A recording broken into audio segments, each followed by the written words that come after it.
Кечээ Ош шаарынын биринчи вице-мэри Марс Исаев Ош шаарындагы Сулайман Тоо музей комплексин муниципалдык менчикке өткөрүү боюнча министрлер кабинетине сунуш бергенин билдирген болчу. Ал эми азыр биз мына ошол музейдин ичинде турабыз, бирок келген учурда эле мына ушундай көйгөйлөргө туш болдук. Шаарда жамгыр жааганда аталган музей комплексинин экспонаттар коюлган көргөзмөсүндө чатырдан тамчылаган суудан коргонуп, чоң чакаларды коюуга туура келет. Мындай көйгөй 4-5 жылдан бери кайталанат. Мындан улам жогорку бийлик өкүлдөрүнө бир канча жолу кат менен кайрылышкан. Бирок майнап чыкпай келет. Ал эми музейге бөлүнгөн акча айлык маянадан ашпай каларын айтышат. Бул боюнча маселени бардык министерствого кайрылганбыз.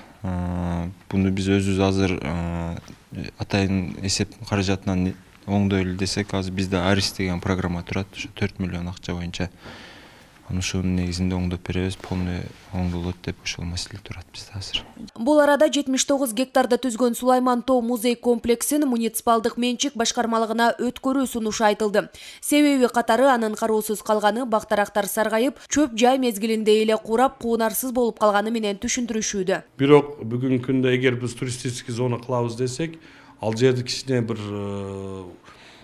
состояниясын карашыбыз керек да. Например, музейибиз бар, кичине акча киргизиш керек да ал жергечи. Бир турист чакырышыбыз үчүн биз ошо жерге жараша биз шарт түзүшүбүз керек. Анан баягы тазалыгын карашыбыз керек. Биздин оюбуз, максатыбыз ошо. Башка максатыбыз жок.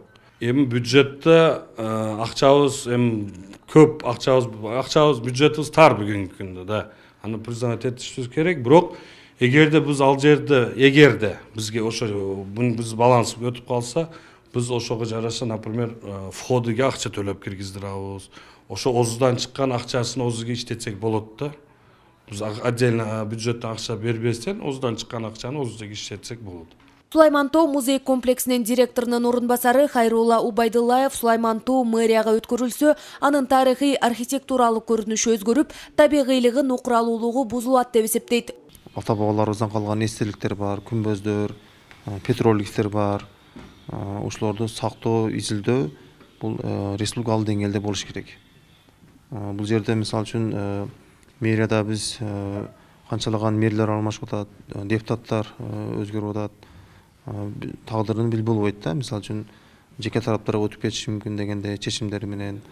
Ошондо анан бул жерде баалуулугу жоголуп, ар түрдүү колдоорго, ар түрдүү тагдырга туш болушу мүмкүн да.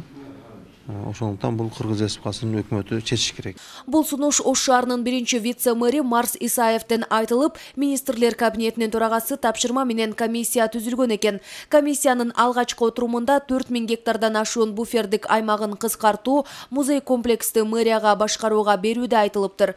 Министрлер кабинетинин басма сөз кызматы Азаттыкка берген билдирүүсүндө мындай тапшырма боюнча Акылбек Жапаровдун маалыматы жок экенин билдирген. Ал эми Маданият, маалымат, спорт жана жаштар саясаты министрлиги мындай мурастар эч качан менчиктештирилбей турганын айтып жатат. Негизи маданият объектилери менчикке берилбейт деп кабарем адистерден. Кошумчалай кетсек, Сулайман Тоо улуттук тарыхый археологиялык музей комплекси 2008 жылдан бери ЮНЕСКОнун тизмесине киргизилген. Ал эми ЮНЕСКОнун негизги талабы тарыхый археологиялык жайлардын өзгөрүүсүз сакталып калуусу болуп саналат. Мындан улам берилген сунуш аткарылабы же жокпу азырынча белгисиз. Айганыш Туратбек кызы, Эламан Акбаев, Ош ТВ.